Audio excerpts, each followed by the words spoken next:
All right. First of all, make sure that we are watching and listening. Turn off all earbuds. Pay attention. I'm going to give you a moment. You should be on page 12. I'm going to give you a moment to copy down what I have written here. For this first one, can't have the square root on the bottom. So hit pause and copy what you need.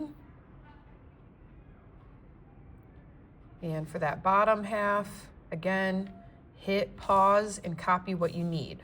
Simplify if possible, rationalize if needed, reduce the fraction if possible.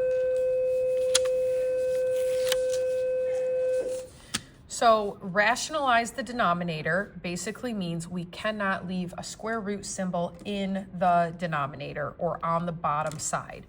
So we get rid of it because back before we were using calculators, it made the math a lot easier to get rid of the radical. And also people have a better sense of what a normal number is as opposed to a square root of a number. So it also helps people with their math sense. So before we talk about how to rationalize, I want to remind you that anything divided by itself is 1.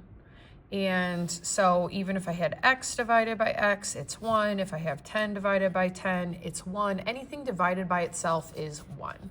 Even if I had, for example, the square root of 3 divided by the square root of 3, that's actually just 1.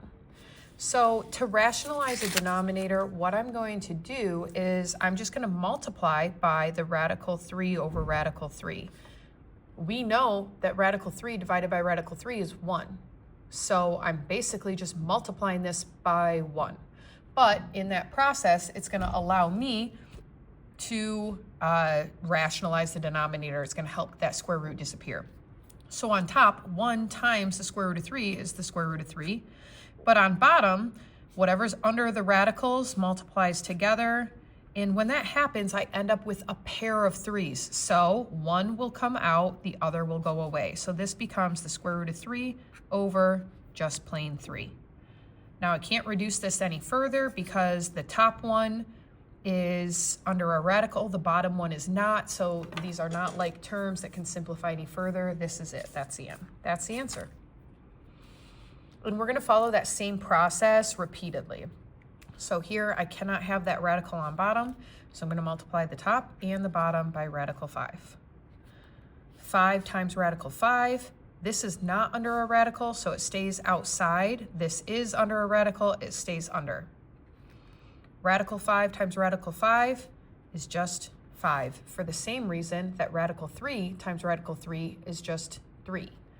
When you multiply a radical by itself, you get whatever was underneath because you get that pair. So one of them comes out, the other one doesn't. Now this is our answer, but I can simplify this fraction because 5 is not underneath of a radical and neither is the 5 on top. So these can actually divide into each other one time. So 1 radical 5 over 1 is just radical 5. If this isn't making sense, hit pause. Rewind, re-listen. So here, the easiest process is to recognize that the radical is what can't be down there. So I'm, again, just going to multiply the top and the bottom by radical 2. Whatever the radical was on bottom, that's what I multiply it by. So on top, I have 8 radical 2.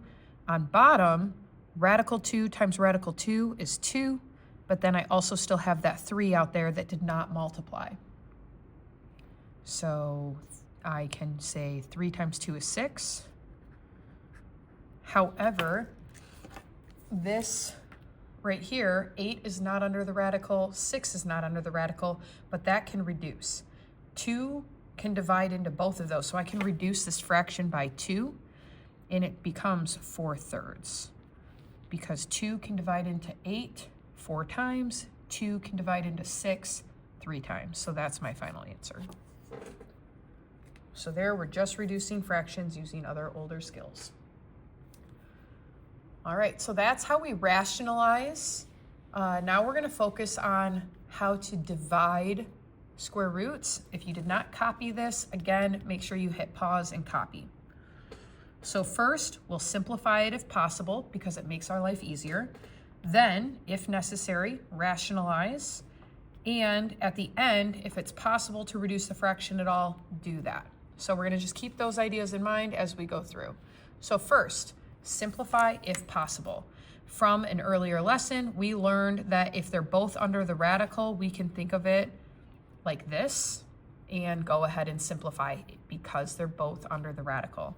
10 divides into 2 5 times, and that's our answer because we can't break down 5 any further. Now here, this one, I can again think of it like this, and that fraction reduced becomes 1/3 because 2 goes into 2 one time, 2 goes into 6 3 times. However, now if I break that apart and think of it like this, first of all, the square root of 1 is just 1 because 1 times 1 is 1, so I have a pair of 1s, so the square root of 1 is 1. But we have to rationalize the denominator. So I'm going to multiply the top and the bottom by, this looks exactly like the problem we just did right here. 1 over radical 3, 1 over radical 3. So multiply the top and the bottom by radical 3. 1 times radical 3 is radical 3. Radical 3 times radical 3 is 3. If I'm going too fast, hit pause to catch up. Think through it for yourself. Make sure it makes sense. And try this one on your own. See if you know how to do it. Right now, they're both under a radical and they do not simplify any further. 3 cannot go into 11. So instead, I'm going to skip straight to rationalize the denominator. Radical 3 times radical 3 is 3. And then as I multiply these across, they're both under a radical, so it becomes 11 times 3, which is radical 33. This does not simplify. I cannot divide that 3 into the 33 because the 3 on bottom is not under a radical anymore, so they cannot simplify. Hit pause and see if you can try these ones on your own. We're using the same exact processes. See if you can do it. 2 and 17 do not reduce, so I'm going to multiply by radical 17 over radical 17. 2 times 17 is 34, and radical 17 times radical 17 is 17. These do not simplify because they're not both under the radical or both not under the radical. Next, I could reduce this right away if I want because I can see that they're both under a radical, so I can think of it like this. Well, 3 divides into 3 one time, so I can think of this as 1 over a underneath of that radical. And then I can separate it and think of it as the square root of 1 over the square root of a. The square root of 1 is 1. But I have to rationalize that denominator. So on top, 1 times radical a is radical a. On bottom, radical a times radical a is a. And finally,